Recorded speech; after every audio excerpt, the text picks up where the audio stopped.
झंडा फहरावो, ले ले के नाम श्री राम के, राम के, राम के। आगे आगे आगे आगे अवध में राम आगे, आगे आगे आगे अवध में राम आगे।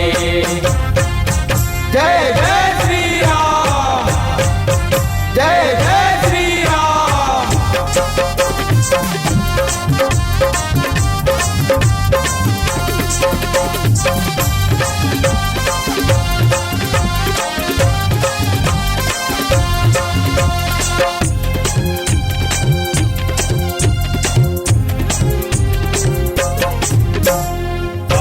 जनवरी हर वर्षा नया साल मनाना है, दीप जला के हर घर घर में दीपावली मनाना है।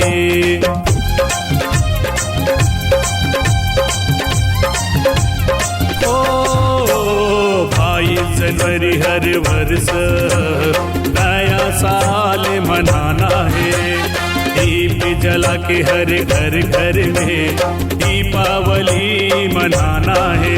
हर गांव गांव को अवध धाम बनावो, हर गांव गांव को अवध धाम बनावो, ले ले के नाम श्री राम के, राम के, राम के।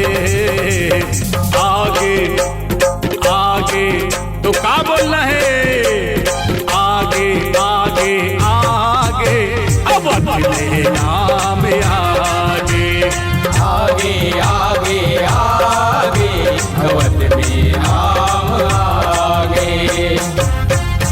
जय जय श्री राम, जय जय श्री राम।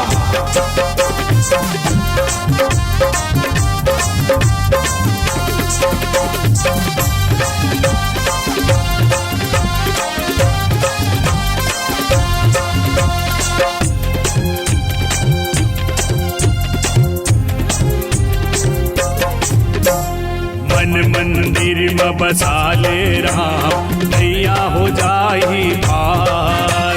राम के ईश्वर रमेश्वर महादेव लोधेश्वर।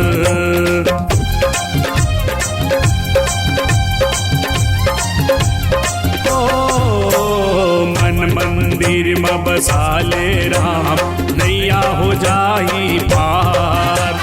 राम के ईश्वर रमेश्वर महादेव लोधेश्वर। घर घर मंदिर बनावो, भगवा झंडा फहरावो, घर घर मंदिर बनावो, भगवा झंडा फहरावो, ले ले के नाम श्री राम के, राम के, राम के। आगे आगे क्या बोलना है, आगे आगे आगे अवध में राम आगे, आगे आगे आगे अवध में राम आगे। जयकारा लगावो, जय श्री राम, झंडा फहरावो, जय श्री राम। जयकारा लगावो, भगवा झंडा फहरावो,